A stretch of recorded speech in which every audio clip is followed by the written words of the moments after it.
Moms kitchen ল্যাবে সবাইকে স্বাগত। সকালে এবং বিকেলে দুই বেলা নিত্য নতুন টিফিন বানিয়ে ছোট থেকে বড় সবার মন জয় করা মায়েদের একটা চিন্তার বিষয়। তাই মায়েদের চিন্তা দূর করতে আজ নিয়ে আসলাম আলুর পরোটার একটি রেসিপি। এই পরোটাটি খুব সহজে এবং চটপট বানিয়ে নেওয়া যায়। এই পরোটার সাথে আলাদা করে কোনো তরকারির প্রয়োজন হয় না।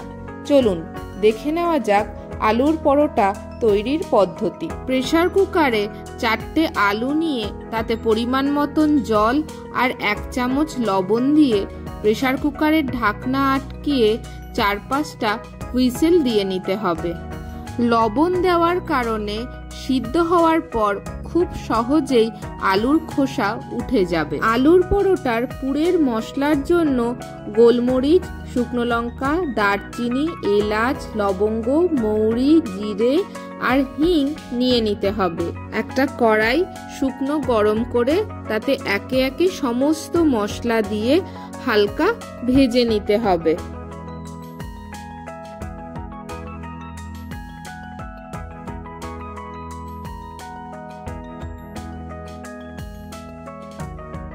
মশলা ভাজা হয়ে গেলে একটা প্লেটে নামিয়ে ঠান্ডা হওয়ার জন্য রেখে দিতে হবে।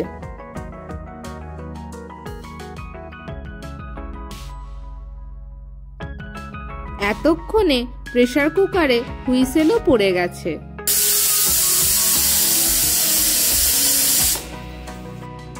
তিন চারটে হুইসেল দিলেই আলু সিদ্ধ হয়ে যাবে।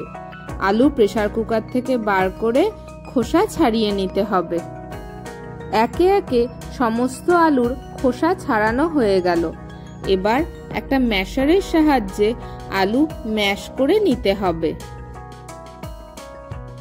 তারপর হাতের সাহায্যে ভালো করে মেখে নিতে হবে যেন আলুর কোনো লাম্প না থাকে, মাখাটা যেন একদম স্মুথ হয়।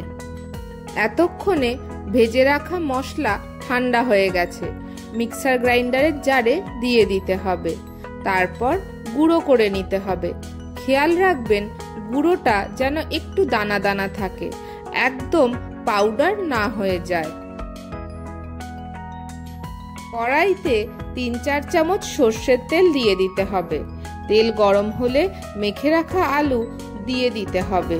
বেশ কিছুক্ষণ কষতে হবে। যখন দেখবেন মাখা আলু কড়াই ছেড়ে আসছে তখন বুঝবেন আলু কষানো হয়ে গেছে। একটা প্লেটে নামিয়ে ঠান্ডা হলে ওই গুঁড়ো করা মশলা, লবণ আর চিনি দিয়ে ভালো করে মেখে নিতে হবে।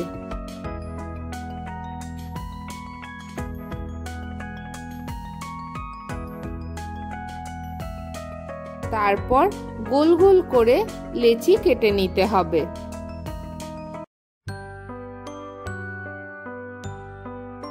এবার পরোটার জন্য ময়দা মেখে নিতে হবে। ময়দাতে প্রথমে লবণ আর চিনি দিয়ে দিতে হবে। তারপর এক হাতের তালুতে কিছুটা পরিমাণ জোয়ান নিয়ে আরেক হাতের তালু দিয়ে ডললেই জোয়ান ক্রাশ হয়ে যাবে। ওই ক্রাশ করা জোয়ান ময়দাতে দিয়ে দিতে হবে। তারপর তাতে গোলমরিচ গুঁড়ো, বিট লবণ আর সাদা তেল দিয়ে ভালো করে মিশিয়ে নিতে হবে।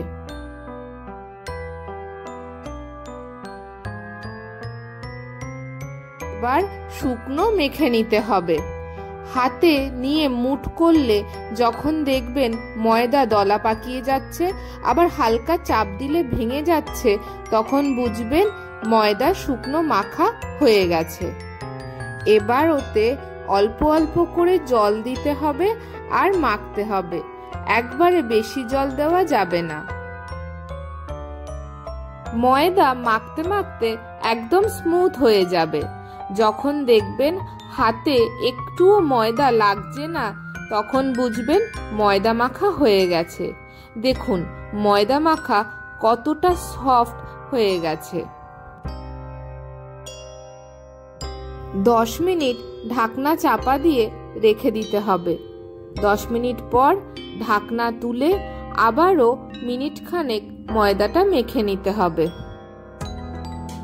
এরপর ওই মাখা ময়দা থেকে বেশ বড় বড় সাইজের লেচি কেটে নিতে হবে।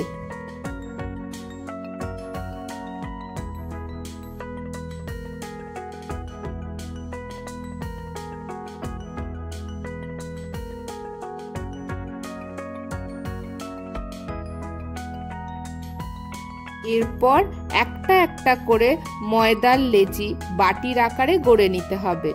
তারপর ওতে একটা একটা করে আলুর পুরের লেচি ভরে দিতে হবে। এবার বাটির মুখটা বন্ধ করে দিতে হবে।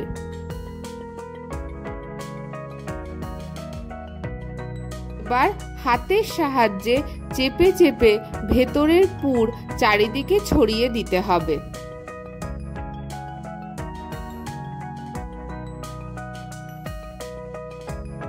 এইভাবে একে একে সব গড়ে নিতে হবে।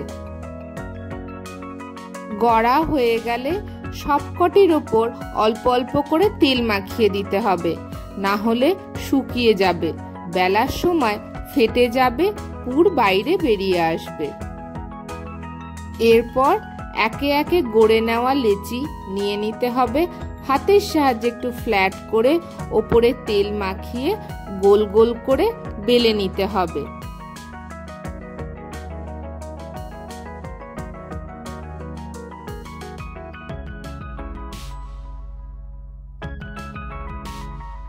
পরোটাটা একটু মোটা বেলবেন।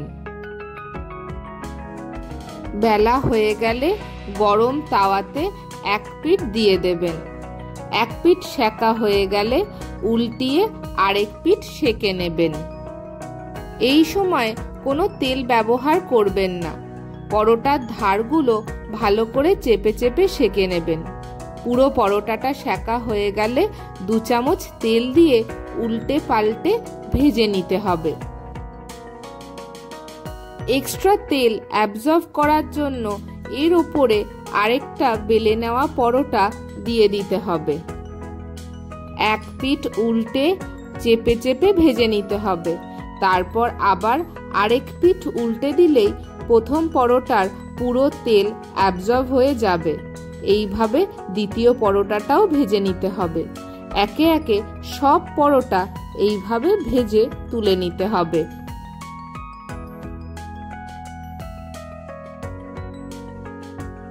পরোটার জন্য ডিপ বানিয়ে নিতে হবে।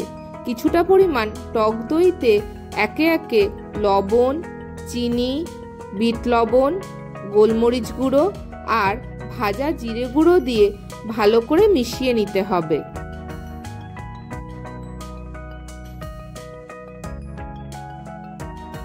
পরোটা সার্ভ করুন ঝাল আমের আচার আর তৈরি করা প্লেন রায়তার সাথে। আমের আচারের রেসিপি খুব তাড়াতাড়ি চ্যানেলে দিয়ে দেব। ভিডিওটি কেমন লাগলো অবশ্যই কমেন্টে জানাবেন। লাইক, শেয়ার ও সাবস্ক্রাইব করে মমস কিচেন ল্যাবের পাশে থাকবেন। ভিডিওটি শেষ পর্যন্ত দেখার জন্য অসংখ্য ধন্যবাদ।